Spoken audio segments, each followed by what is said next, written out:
जय बोलो देवादिदेव 1008 श्री भगवान महावीर स्वामी की जय जय जय। अहिंसा परमो धर्म की जय जय जय। परम पूज आचार्य गुरुवर श्री विद्यासागर जी महाराज की जय जय जय। बोलिए परम पूज्य 108 मुनिवर श्री प्रमाण सागर जी महाराज की जय जय जय। परम पूज्य 108 मुनिवर श्री अरहत सागर जी महाराज की जय जय जय। नमोस्तु गुरु। एक कंपनी के डायरेक्टर ने, मालिक ने अपनी बोर्ड ऑफ डायरेक्टर की बैठक की और उस बैठक में उसने कहा कि मुझे वे सब कारण बताओ जिससे हमारी कंपनी फेल हो जाए। वो सब कारण बताओ वो जिससे हमारी कंपनी फेल हो जाए। सबको बड़ा आश्चर्य हुआ कि अब तक तो जितनी भी मीटिंग्स होती हैं उसमें कंपनी के ग्रोथ की बात की जाती है। ये उल्टा कह रहे हैं कि कंपनी जिससे फेल हो जाए वे सारे उपाय बताओ। पर मालिक बोल रहा है, करने वाले क्या कर सकते हैं। ढेर सारे कारण बता दिए, जिन जिन कारणों से कंपनी फेल हो सकती है सब ने लिखवा दिए। कंपनी के मालिक ने धैर्यपूर्वक सबको सुना और कहा, बस मैं आप सबसे इतना कहना चाहता हूँ, इन कारणों से कंपनी को बचा के रखो।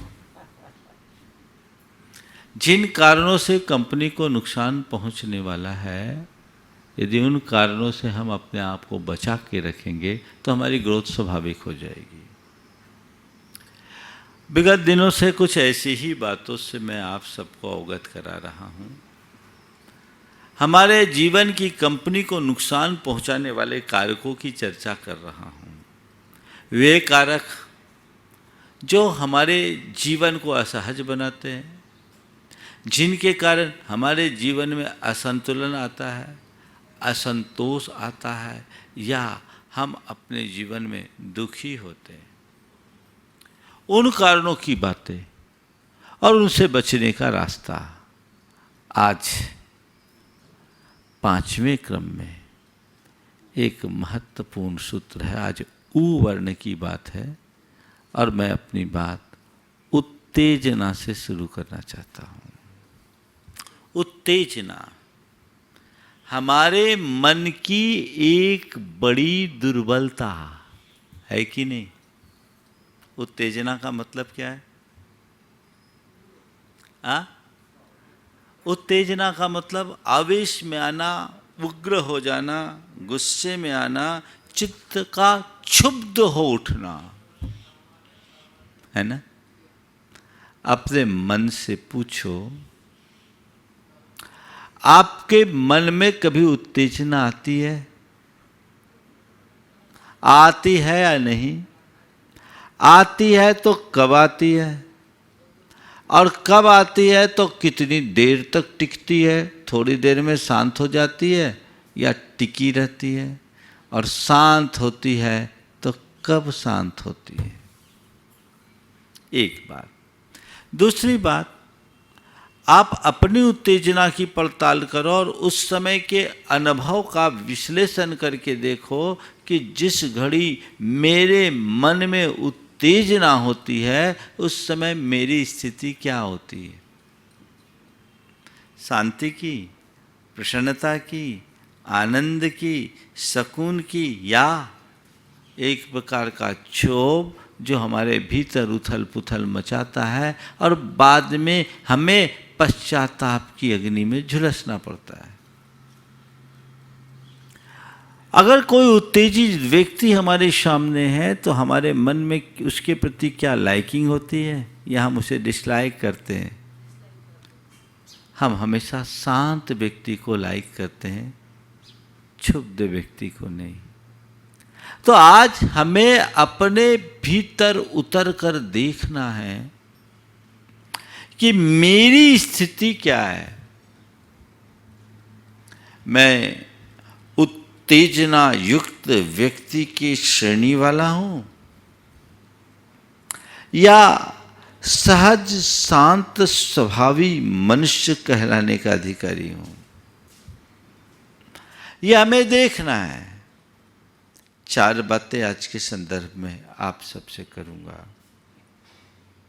उत्तेजना क्या, उत्तेजना क्यों, उत्तेजना क्या, उत्तेजना क्यों, और उत्तेजना के बढ़ने का कारण क्या, और उत्तेजना को शांत करने का उपाय क्या। उत्तेजना एक नकारात्मक आवेग है जो हमें विपरीत परिस्थितियों में या अपने आवेग में असामान्य बना देता है, अंदर से क्षुब्ध कर देता है, जिस घड़ी में हमारे अंदर का विवेक छिन्न भिन्न हो जाता है। जब मनुष्य उत्तेजना की स्थिति में होता है तो उसकी स्थिति एकदम असामान्य हो जाती है, उसे अपना शुद्ध बुद्ध भी खो जाता है, वो कुछ याद नहीं रख पाता। होता है ना। उत्तेजना का ही एक रूप क्रोध है ना। क्रोध उत्तेजना है, पर उत्तेजना केवल क्रोध रूप नहीं है। उत्तेजना का मतलब एक प्रकार का एक्साइटमेंट जो हमारे अंदर के कषायों की तीव्रता की अभिव्यक्ति है। ये उद्रेक है जो हमारे चित्त में उद्वेग बना देता है, उद्वेग उत्पन्न करता है, जो हमें शांत न रहने दे, जो हमें अस्थिर बना दे, जो हमें व्यग्र बना दे, जो हमें बेचैन बना दे, या जो हमें बावला कर दे। उसका नाम है उत्तेजना। यह उत्तेजना क्रोध की भी होती है, यह उत्तेजना मान की भी होती है, यह उत्तेजना माया रूप भी होती है, और यह उत्तेजना लोभ रूप भी होती है। जब मनुष्य के अंदर उत्तेजना हावी हो जाती है तो वह उस पर अपना नियंत्रण नहीं कर पाता, और नतीजा उस नकारात्मक भावना के आवेग में उससे वह सब हो जाता है जो नहीं होना चाहिए, जिसका परिणाम बुरा होता है। हम एक एक करके उत्तेजना के रूपों को देखते हैं। जब क्रोध में व्यक्ति उत्तेजित होता है तो हम क्या कहते हैं? आपे से बाहर हो गया। क्या हो गया? आपे से बाहर। आपे से बाहर होना क्रोध प्रेरित उत्तेजना का चरम रूप है। जब भी आपे से बाहर चित्त होता है हमारी दशा ऐसी ही हो जाती है। कुछ समझ में आता है, उस समय कुछ भी समझ में नहीं आता। व्यक्ति पागल हो जाता है। जैसे कोई व्यक्ति बावला हो जाए तो उसे कुछ भी समझ में नहीं आता। उसके अंदर उग्रता होती है, व्यग्रता होती है, उद्वेग होता है, और वो कुछ भी कर बैठता है। ऐसे ही इस तरह की उत्तेजना मनुष्य को पागल बनाती है। अपने मन को पलट कर देखो, तुम्हारे अंदर क्रोध तो होता ही है, लेकिन क्रोध की में उत्तेजना कितनी होती है? क्रोध एक बहुत बड़ी बुराई है। क्रोधावेश में मनुष्य अपना और औरों का अहित कर डालता है, सब कुछ नष्ट भ्रष्ट कर देता है। लेकिन क्रोध की तीव्रता का अंदाज उसके साथ जुड़ी हुई उत्तेजना से है। तो क्रोध के क्षणों में जो तुम्हारे भीतर का वेग है वो उत्तेजना है, जो आवेग है वह उत्तेजना है। और ये आवेग विवेक को नष्ट करती है। अभी थोड़ी देर बात करूंगा उत्तेजना को नियंत्रित करने की बात। लेकिन क्रोध के आवेग में बह जाना, और ये बहना तुम्हारे भीतर की उत्तेजना की तीव्रता पर निर्भर करता है, तुम कितनी ज्यादा उत्तेजना से ग्रसित हो। मान होना और मान प्रेरित उत्तेजना होना, दोनों में बड़ा अंतर है। क्रोध आया, प्रकट किया, शांत हो गए, लेकिन क्रोध आया, तमा गए।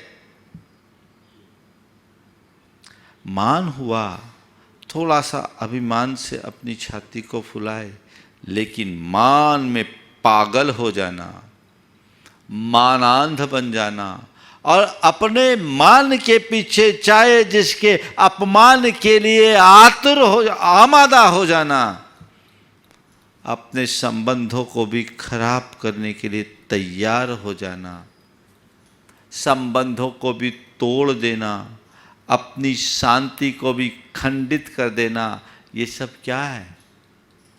ये क्या है? मान मूलक उत्तेजना है, माया। मन में माया आना एक दुर्बलता है, लेकिन माया से प्रेरित होकर बड़े बड़े कुचक्र, षड्यंत्र और छल प्रपंच में उलझ जाना, और उसमें सामने वाले का बड़े से बड़ा अहित करने के लिए भी तुल जाना, ये माया की उत्तेजना है। और लोभ, लोभ में उत्तेजना, लोभ लालच में अपना विवेक खो देना, किसी की आसक्ति और तृष्णा के पीछे सब कुछ भूल करके उसके पीछे दौड़ जाना, ये उत्तेजना है। तो ये उत्तेजना मनुष्य को दौड़ाती है। उत्तेजना यानी एक ऐसा नकारात्मक वेग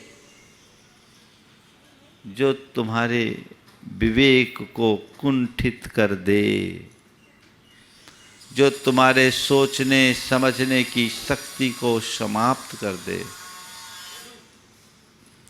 उस विवेक से अपने आप को बचाना है। तो उत्तेजना से परिचय तो आपको हो गया। आज आपने एक नई दृष्टि देखी होगी उत्तेजना के संदर्भ में। प्रायः हम लोग उत्तेजना को क्रोध रूप ही मानते हैं, लेकिन नहीं, ये हमारी चेतना की असहज अवस्था है, जिससे अंदर एक अलग प्रकार का उद्वेग, व्यग्रता, बेचैनी या आतुरता होती है, वह भी उत्तेजना है। इसे ऐसे समझे, ओ पानी शांत है और पानी खौल रहा है। खौलते हुए पानी में और शांत पानी में क्या अंतर होता है? शांत पानी सहज, लेकिन जब पानी खौलता है तो एकदम असामान्य हो उठता है, उसमें असहजता होती, खदबद खदबद खदबद खदबद खदबद खदबद दिखता है। तो उत्तेजना हमारे खौलते हुए मन की परिणति है, जिसमें मन एकदम असहज हो, और यह प्रायः पर निमित्तों से प्रभावित होने पर होती है। पानी खौलता कब है? जब नीचे से आंच मिलती है। आंच हटा दो, पानी नहीं खौलेगा। मनुष्य के अंदर जो उत्तेजना बढ़ती है, वह निमित्त पाकर क्रोध की, काम की, लोभ की, मोह की, ये उत्तेजनाएं हैं जो उद्रेक व्यक्ति को पागल बना दे। क्रोधांत, मानांत, लोभांत, कामांध बना दे। मोहांध बना दे। आप अपने अतीत को पलट कर देखिए, बहुत ऐसे प्रसंग आए होंगे जहां आपने उत्तेजना के भावावेश में, उत्तेजना से प्रेरित होकर कई बार कई गलत हरकत कर दी हो और उसका परिणाम भी आपको भुगतना हुआ, और बाद में आपने सोचा अरे फालतू उत्तेजित होकर के मैंने ऐसा कर दिया, मुझे ऐसा नहीं करना चाहिए। तो अब दूसरा सवाल, उत्तेजना क्यों? अभी मैंने कहा उत्तेजना प्रायः पर निमित्त से प्रभावित होने से होती है। अभी आप मेरी बात को बहुत आनंद से सुन रहे हैं, है ना? आपको आनंद आ रहा है, लेकिन इसी बीच यदि आपसे कोई गलत टिप्पणी कर दी जाए तो क्या होगा? आनंद में खलल होगा। पर मैंने आपको यहाँ कहते कहते कह दिया कि आप लोगों को तो कोई अकल ही नहीं है। इतने बरस हो गए सुनते सुनते, जहाँ के तहाँ हो, सब के सब बेअकले हो। बोलो मेरी बात का कुछ बुरा लगेगा? नहीं लगेगा। हो सकता है एक बार की इतनी बात आज महाराज को क्या हो गया, महाराज की भाषा तो बड़ी संयत होती है, वो सौम्य शब्दों में कहते हैं आज क्या हो गया, लेकिन ठीक है महाराज, ठीक ही कह रहे हैं, हम लोग बेअकले तो हैं, अकल होती तो नीचे क्यों बैठे रहते, आगे बढ़ जाते। आपको बुरा नहीं लगा ना? लेकिन यही बात आपका कोई मित्र, आपका कोई परिचित, आपका कोई निकट का व्यक्ति आपसे कह दे भैया तुम तो पूरे बेअकले हो, तो क्या होगा? उसकी अकल ठिकाने लगाओगे। क्या हुआ? क्या हुआ? ये अंतर क्यों? निमित्त तो दोनों जगह एक सा मिला, निमित्त दोनों जगह एक सा मिला, लेकिन मेरी बात आपको अच्छी लगी, बुरी नहीं। ठीक कह रहे महाराज, हम बेअकले हैं, और उसको हमको बेअकल समझता है, बड़ा अकलमंद बनता है। अभी दिखाते हैं तुमको, अकल ठिकाने लगा देंगे। क्या हो गया? ये अंतर क्यों आया? ये अंतर केवल निमित्त का नहीं, निमित्त से प्रभावित होने के कारण है। तुम्हारे सामने कैसा भी निमित्त आए, वो निमित्त तुम्हारा कभी बिगाड़ नहीं करता। तुम्हारा बिगाड़ तभी होता है जब तुम उस निमित्त से प्रभावित होते हो। समझ गए? और जो जितना ज्यादा प्रभावित होता है निमित्तों से, जितना अधिक प्रभावित होता है, उस व्यक्ति के जीवन में उतनी असहजता होती है, और जो जितना अप्रभावित होता है उसके जीवन में उतनी सहजता आती है। आप पड़ताल करके देखना, छोटी छोटी बातों में उत्तेजित हो जाते हो। किसी ने आपको कुछ कहा, एक दुर्वचन कहा, मन क्षुब्ध होता है। कितना भी अजीज, कैसा भी आत्मीय, कितना भी अपना निकट का व्यक्ति, जब तक अच्छा था सब कुछ ठीक, और एक कटु वचन कहा, मन खौल जाता है। होता है? क्यों खोला? मन क्षुब्ध। जैसे शांत सरोवर में एक कंकर फेंकते हैं तो वो पूरे के पूरे तालाब को क्षुब्ध कर देता है। कंकर से एक वलय, फिर दूसरा वलय, फिर तीसरा वलय, फिर चौथा वलय, फिर पांचवा वलय, वलय दर वलय पूरे तालाब में छा जाता है। बस ऐसी स्थिति मनुष्य की होती है। उत्तेजना का जब वेग आता है तो वो पूरी तरह हिल जाता है और हिला डालता है।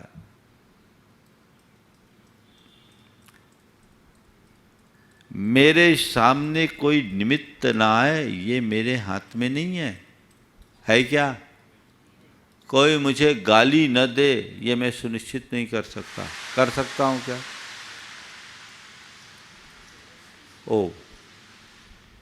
मुझे कोई गाली न दे, ये मैं सुनिश्चित नहीं कर सकता। मैं क्या, कोई नहीं कर सकता, भगवान भी नहीं कर सकते।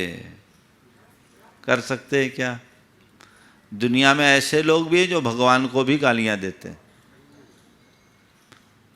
कुछ दिन पहले यहाँ एक शराबी था और जब पीता था तो भगवान को ही गालियां देता था। अब तो शायद भगवान का प्यारा हो गया।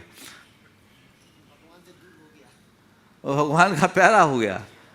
हाँ, अभी है? अच्छा, वो उसकी भगवान को गाली दे रहा है। अब क्या करोगे? तो कोई मुझे गालियां न दे, ये मेरे हाथ में नहीं है। पर कोई कितनी भी बुरी गाली क्यों न दे, उसे मैं नजरअंदाज कर दूं, ये मेरे हाथ में है ना? मैं आपसे पूछता हूं, आप सड़क चल रहे हो, कोई पागल आपको गाली दे तो क्या करते हो आप? उस पर गुस्सा करते हो? बिल्कुल बुरा नहीं लगता। क्यों? वो पागल है ना? एक बार एक बहन जी आई, बोले महाराज जी हमारे ये है ना बहुत गुस्सा करते हैं, बर्दाश्त नहीं होता। महाराज बहुत दुखी और रोने लगी। क्या हो गया? बोले महाराज बहुत बुरी बुरी बातें करते हैं, इतनी गंदी बातें कि बर्दाश्त नहीं हो। बोले कितने बरस हो गए शादी के? बोले महाराज 30 बरस हो गए। बोले 30 बरस झेल लिया, थोड़े और झेल लो। नहीं महाराज जी आप तो कोई उपाय बताइए, कोई मंत्र दीजिए जिससे इनकी बुद्धि ठीक हो जाए। महाराज 30 बरस हो गए, इतनी गंदी गंदी बोलते हैं महाराज जी, बिल्कुल चुभ जाती है बात। हमने कहा, जहां मैं था वहां एक पागल घूमता था। मैंने कहा घर से निकलते समय, बाजार में घूमते समय कभी भी वो पागल मिला? बोला हाँ महाराज अक्सर मिलता, आज भी मिलता, आज भी मिला था। तो पागल गालियां देता? हाँ महाराज बहुत गंदी गंदी गालियां देता है। तुम्हारे पति वैसी गाली? नहीं महाराज वैसी गाली तो नहीं देते, लेकिन गंदी गाली देते। तो पागल आज तुम्हें मिला था, आज तुम्हें गालियां दिया? बोले दिया था। तो तुम्हें गुस्सा आया, उसको लेकर के तुम परेशान हुई? बोले नहीं महाराज उसमें क्या परेशान होना, वो तो पागल है। तो मैंने कहा यही मंत्र अपना लो, जब तुम्हारा पति तुम्हें गालियां दे तो समझ लेना वो तो पागल है। और वाकई में जो पति अपनी धर्मपत्नी को गाली दे वो पति पगला पति ही है। अगर समझदार होता तो ऐसा करता क्यों? समझ लो वो एक अस्थायी पागलपन का शिकार है। और उस घड़ी उसके प्रति सौम्य व्यवहार रख लो, थोड़ा तटस्थ हो जाओ, थोड़ी देर बकेगा अपने आप शांत। एक कहावत है, बंदर से आंख नहीं मिलाना, है ना? अभी हमारे ब्रह्मचारी बताए, बोले महाराज जी हम गए जंगल में तो बंदर हमारी तरफ देखा, हम बंदर से आंख मिला लिए तो एकदम सब बंदर मेरे साथ भपकी देने लगे। फिर मुझे याद आई आपकी बात कि आपने कहा था कि बंदर से आंख नहीं मिलाना चाहिए। तो महाराज जी उस दिन तो मैं थोड़ा परेशान हो गया, डर गया कहीं वो काट न ले, ढेर सारे बंदर आ गए। दूसरे दिन गया तो दूसरे दिन बंदर मिले, मैंने उनसे आंख नहीं मिलाए, वो अपना काम करते रहे, हम अपना काम करते रहे। तो बस मैं आपसे इतना ही कहता हूँ, क्यों बंदरों से आंख मिलाते हो? मिलाने का काम ही मत करो। दुर्वचन बोला, इग्नोर करो। देखो मन कैसा होता है। किसी ने तुम्हें गधा कह दिया, ये तो पक्का गधा है। अच्छा मुझे वो गधा कहता है, मैं गधा हूं, क्या समझ रखा उसने? अभी उसको उसकी औकात दिखाता हूं, समझ में आ जाएगा, पूरा अभी सब समझ में आ जाएगा। देखता हूं उसे, मुझे गधा कहता है। सामने वाले ने एक बार गधा कहा और तुमने अपने आप को कितनी बार गधा बना लिया। इस गधा शब्द के श्रवण से तुम्हारे अंदर उत्तेजना आई। क्यों आई? क्योंकि तुमने इस बात को स्वीकार लिया कि मैं गधा हूं। प्रभावित हो गए। मैं आपसे पूछता हूं, आप सड़क चल रहे हो, आपका नाम राजकुमार है और हमने कहा राजकुमार की जगह कोई बोले रामकुमार इधर आओ, तो आप सुनोगे क्या? जब मैं रामकुमार हूं ही नहीं तो मैं क्यों सुनूं? राजकुमार को बुलाए तो देखे। अरे भाई तुम सड़क चल रहे हो, तुम एक समझदार व्यक्ति हो, तुम्हारे अंदर ज्ञान है, समझदारी है, और कोई तुम्हें गधा कह रहा है तो तुम सुन क्यों रहे हो? तुम गधा हो क्या? जो गधा है वो सुने। लेकिन जो व्यक्ति गधा कहने पर ये सुन लेता है कि मुझे गधा कह रहा है, यानी वो पहले गधा बन गया है। गधा तो वो बन चुका है। गधा किसको बोलते हैं पता है? गधा, ग और धा दो अक्षर है, जिसकी गलत धारणा वो सब गधा। जिसकी गलत धारणा वो गधा। तुमने गलत धारणा बनाई, गधा बन गए। खेल खराब।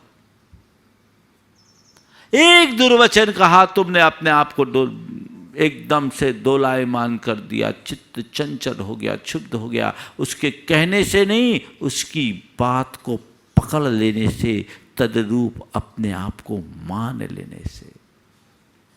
किसी ने कोई थोड़ा सा दुर्व्यवहार किया, तुमने उसे अपनी इंसल्ट फील कर ली और तुम उत्तेजित हो गए कि अभी देखता हूं इसको, ये क्या समझ रखा है मुझे।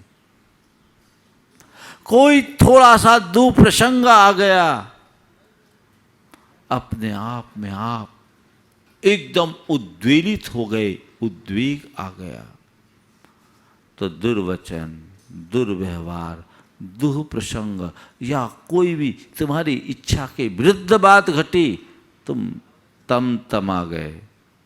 भोजन करने बैठे और दाल में नमक कम हो, अरे क्या है, अकल ही नहीं है, खाना बनाना ही नहीं आता। इतने बरस हो गए, है ना? बड़ा विचित्र हाल है। मैं आपसे पूछता हूं, कोई आदमी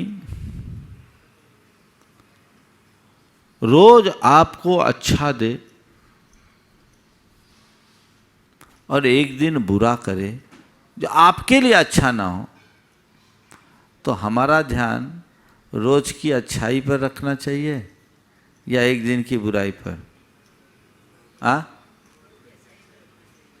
आप क्या करते हो? किसी से आपको लाख रुपया का पेमेंट लेना हो और उस आदमी ने 20,000 चुकाया, तो आप 20,000 को पकड़ते हो कि 80,000 की तरफ लपकते हो? चलो भैया 20 तो दिया ना। 4 काम किसी ने अच्छे किए, एक काम अच्छा नहीं किया, तो तुम अच्छे कामों की तरफ देखते हो कि जो काम नहीं किया उसकी तरफ देखते हो? दुकान धंधे में अलग दृष्टिकोण, भैया डूबता हुआ पैसा आ रहा है, जो आ गया सो अच्छा। और यहाँ रोज का जो काम हो रहा है, अच्छा काम के लिए बधाई तो कभी देना नहीं, लेकिन जो नहीं हुआ उसकी शिकायत, ये मनुष्य की एक बहुत बड़ी दुर्बलता है। और जब तक ऐसी दुर्बलता होगी तब तक मनुष्य उत्तेजना का शिकार बना रहेगा। और जिस मनुष्य का चित्त छोटी छोटी बातों में क्षुब्ध रहता है, उसके मन में न कभी शांति होगी, न सुकून होगा, न सुख होगा, और न उसके कोई संबंध अच्छे होंगे। मन को उत्तेजना से बचाने का अभ्यास करना चाहिए। इस उत्तेजना का जो कारण है वो क्या है? असमग्र चिंतन। पहला कारण क्या? असमग्र चिंतन। आधी अधूरी बात सुने और फट से निर्णय ले लिए। कई लोग हैं ना, बात बात में भड़कते हैं, भड़क गए एकदम। आगा पीछा देखोगे तो भड़कोगे नहीं, उत्तेजना नहीं होगी, और बाद में सोचते रहे यार व्यर्थ में हमने उससे इतनी बातें कह दी, थोड़ा समझ कर करते तो ठीक रहता। आज समग्र चिंतन जिस मनुष्य का होगा उसके अंदर उत्तेजना होती है। तो क्या करें? आप दफ्तर से घर आए, आपकी माँ ने आपसे आपकी धर्मपत्नी की शिकायतें की, अरे तुम तो चले गए, उसने ऐसा कर दिया, वैसा कर दिया, ये किया, वो गया। 4 शिकायतें की, आप सुने तमा गए, सीधे जाकर अपनी पत्नी को 4 बातें सुना दी। क्या समझ रखा है तुमने? इस घर में रहना है तो माँ का सम्मान पहले रखना होगा। पहले माँ है, तुम तो 25 वर्ष बाद आई हो, इस घर में माँ का स्थान पहला है, तुम्हारा स्थान बाद में, ध्यान रखना आप आगे से कभी ऐसा नहीं हो। पत्नी जाके सुना दिया।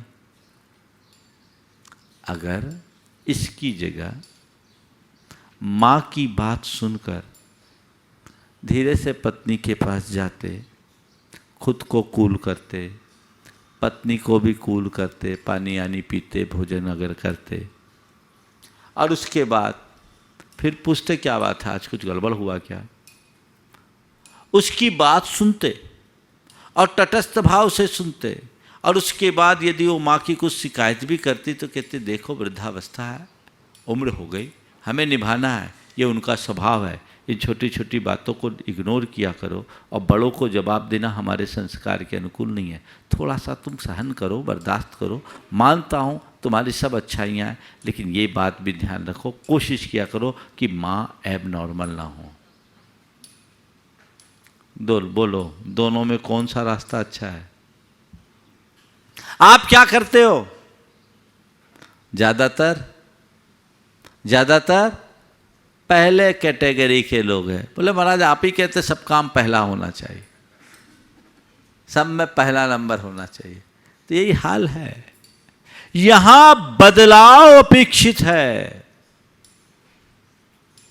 अगर हम अपनी सोच में परिवर्तन नहीं करें, घटनाओं को ठीक तरीके से समझे बिना प्रतिक्रियाएं देंगे तो वो उत्तेजना मूलक प्रतिक्रिया होगी। शांत, बिल्कुल शांत, समग्रता का चिंतन होगा तो उत्तेजनाएं शांत होगी। दूसरी, सकारात्मक सोच। अगर तुम्हारी सोच सकारात्मक होगी तो कोई कितना कुछ भी बोल दे, कहीं कैसा भी प्रसंग क्यों ना आ जाए, आपके भीतर उत्तेजना नहीं आएगी। विवेकानंद जी जब विश्व धर्म संसद में गए तो वहाँ सभी धर्मों के धर्मग्रंथ रखे थे, गीता सबसे नीचे थी। विवेकानंद जी को छेड़ने की वजह से किसी ने उकसाया, और कहा देखिए आपके धर्म का कितना अपमान, आपके धर्म ग्रंथ को सबसे नीचे रखा गया। आपके धर्म का ये कैसा अपमान, आपके धर्म ग्रंथ को सबसे नीचे रखा गया। विवेकानंद जी ने अत्यंत सहजता से कहा नहीं, वो बिल्कुल ठीक स्थान पर रखा गया है। नहीं, उसे बहुत ठीक स्थान पर रखा गया। बोले क्यों? बोले वो सबका फाउंडेशन है, फाउंडेशन तो नीचे रहता है। सोच, तुम्हें कोई कुछ कह दे और उसे पचा लो, कुछ प्रतिकूल आ जाए उसे पचा लो। जिसकी सोच सकारात्मक होती है वो शांत रहते हैं, प्रतिक्रियाएं उनकी ज्यादा नहीं होती, होती है तो बहुत अल्प और सकारात्मक। उत्तेजक प्रतिक्रिया, उत्तेजनापूर्ण प्रतिक्रिया कतई अच्छी नहीं होती। तीसरी है आध्यात्मिक दृष्टि। अगर तुम्हारे अंदर अध्यात्म परक दृष्टि होगी तो कुछ भी होगा तुम भीतर देखोगे, उत्तेजना तुम्हारे अंदर आएगी नहीं।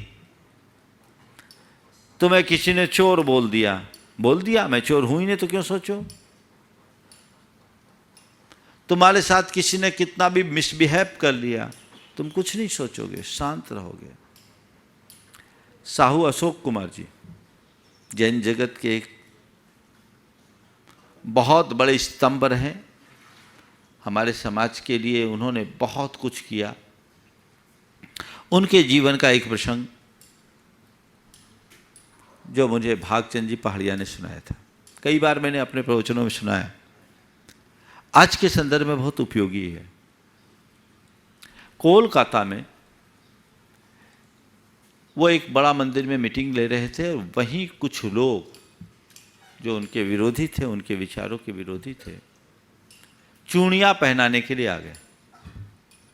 साहू अशोक कुमार जैन के जैसे विभूति के लिए चूड़ियां पहनाने के लिए आ गए। साहू जी ने वहां कुछ भी प्रतिवाद नहीं किया, उन सब की बातों को चुपचाप सुना।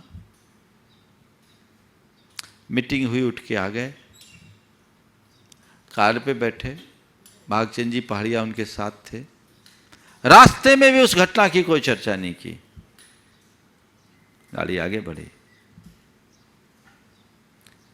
भागचंद जी ने कहा, मैंने उनसे पूछा कि आपके साथ इतना बुरा व्यवहार हुआ,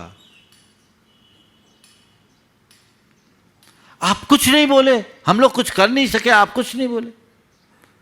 मैं क्या बोलूं, मैं क्या बोलूं, मैं तो केवल एक ही बात सोच रहा था, उनको आश्रय हो रहा है और मेरी निर्जरा हो रही है। उनके लिए आश्रय हो रहा है और मेरी निर्जरा हो रही है।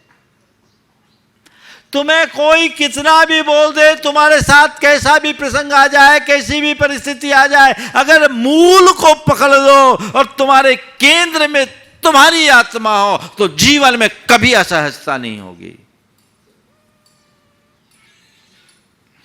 ये दृष्टि अपने भीतर विकसित कीजिए। लोग तो बात बात में बह जाते हैं और मामला बिगड़ जाता है। तो हमारे भीतर ऐसी दृष्टि होनी चाहिए। मैं एक ऐसे व्यक्ति को जानता हूं जिसकी धर्मपत्नी उसके साथ बड़ा बुरा व्यवहार करती है, लेकिन वो व्यक्ति बड़ा शांत, मुस्कुराता हुआ उसकी बात को सुनकर अनसुना करता है। एक दिन मैंने ऐसे ही पूछा तो उसने एक ही बात कहा, महाराज मैं पहले मुनि बनना चाहता था, मेरे घर वालों ने मुझे बनने नहीं दिया, आगे बढ़ नहीं पाया। पर मैं सोचता हूँ कि ये पत्नी मेरी लिए समस्या नहीं, तपस्या का निमित्त बनकर आई है। वो बोलती है और मैं सहज भाव से सुनता हूँ, सोचता हूँ ये मेरी निर्जरा का निमित्त है। कभी ऐसा लगता है तुम्हारे लिए कि किसी की कटु बात सुनने से मेरे और सुन के सहज रहने से मेरे कर्म कटते हैं? अब प्रतिक्रिया देने से कर्म बंधते हैं। इतनी सी समझ बन जाए, कुछ कहने की जरूरत ही नहीं। और चौथा उपाय, अपने आप को उत्तेजना से बचाना है तो अपने सबकॉन्शियस माइंड में ऐसी फीडिंग दो, अपने सबकॉन्शियस माइंड में ऐसी फीडिंग दो कि हम शांत रह सके। और उसके लिए भावना योग के इन वाक्यों को बार बार दोहराओ। मुझे शांत रहना है, मुझे शांत रहना है, मुझे सहज रहना है, मुझे सहज रहना है, मुझे सहज रहना है। जब तुम्हारे सामने कोई ऐसा निमित्त आए कि तुम उत्तेजित होने की स्थिति में हो, उस समय तुम्हारे मन मस्तिष्क में ये बात गूंजनी चाहिए, मुझे सहज रहना है, मुझे सहज रहना है, मुझे सहज रहना है।